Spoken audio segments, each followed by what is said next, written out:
नमस्कार, मैं हूं शैलेश। दोस्तों, आज का टॉपिक बहुत ही इंटरेस्टिंग है। आज बुद्ध भगवान के बारे में कहेंगे, उसके बारे में बात करेंगे। दोस्तों, एक बार उसका शिष्य आनंद, जो उसका मित्र भी था और कजिन भाई भी था, वो सालों से उसके पास था। तो उसने कहा, प्रभु मेरा मोक्ष कैसे होगा? तो बुद्ध ने कहा कि तुम्हारा मोक्ष तब होगा जब तुम अपने खुद दिए बनोगे। यानी कि तुम्हारे दिए, तुम ही अपने आप को तुम्हारा दिया बनाना पड़ेगा। तुम्हारे दिए तुम खुद बनो, मतलब प्रकाश तुम खुद बनो। आनंद ने कहा, मुझे कुछ समझ में नहीं आया, प्लीज़ समझाओ। तो बुद्ध भगवान ने कहा कि गुरु केवल राह दिखा सकता है, चलना आपको ही है।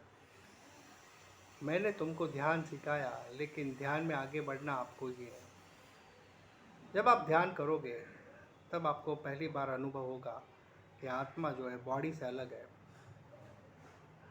और आत्मा में ही परमात्मा छुपी है। समाधि समाधि जिसे कहते हैं, उसका अनुभव जब हो जाएगा तब समझो कि ये तुम मुक्त हो गए, क्योंकि वही तुम्हारा असली स्वरूप है। दोस्तों, हम बाहर कितने भी गुरु कर ले, लेकिन भीतर से हम खाली रहते हैं, क्योंकि केवल श्रवण मात्र से हमें अनुभव नहीं होगा।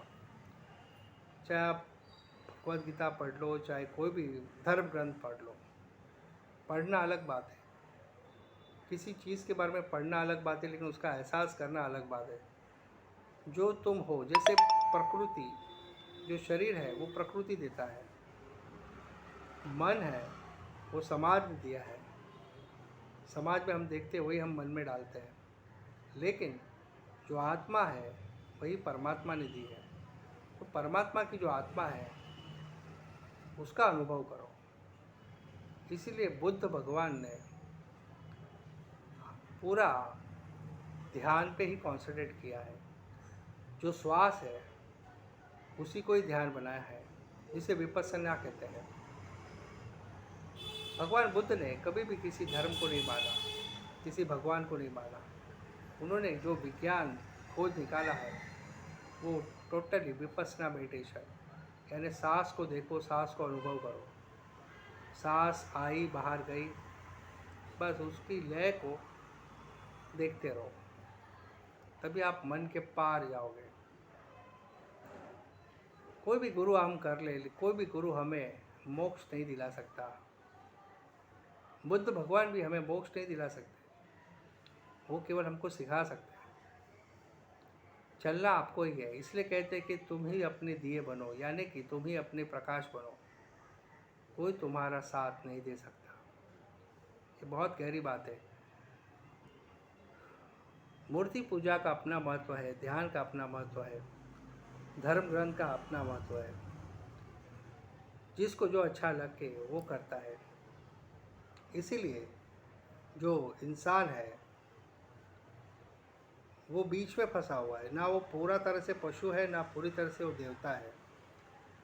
अगर वो पशु होता, वैसे पशु के गुण तो है उसमें, लेकिन पूरा पशु नहीं है। उस पशु योनि से निकल कर आगे आया है। अब उसको जाना है बुद्ध की ओर, यानी कि पहले देवता की ओर, फिर बुद्ध की ओर। पूरी तरफ से देवता भी नहीं है, देवता के भी थोड़े गुण है, पशु के भी थोड़े गुण है। इसलिए वो बीच में फंसा है। नीचे पशु की जो हीन भावना है वो खींच रही है, देवता की जो गुण है वो कम खींच रहे हैं, क्योंकि हम पशु योनि से ही आए हैं। ये बात समझने लायक है। लेकिन जैसे आप ध्यान करोगे, लॉ ऑफ अट्रैक्शन भी आपको हेल्प करेगा और पॉजिटिव रहोगे। धीरे धीरे आपको बहुत शांति और सुकून का अनुभव होगा। आपकी पूरी लाइफ चेंज हो जाएगी। लोग आपके पास बैठने के लिए तरसेंगे। जब आपके पास बैठेंगे तो उनको शांति का अनुभव होगा, सुकून का अनुभव होगा। इसीलिए भगवान बुद्ध ने कहा है कि ध्यान करो और चाहे कुछ मत करो, चाहे तुम भगवान को मानो चाहे ना मानो, वो तो तुम्हारे भीतर ही है, पर पहले अनुभव तो करो। तो ये था वीडियो। वो अच्छा लगे तो लाइक कीजिए, सब्सक्राइब कीजिए। मिलते एक नए वीडियो पर। शेयर कीजिए, कमेंट्स कीजिए। Thank you.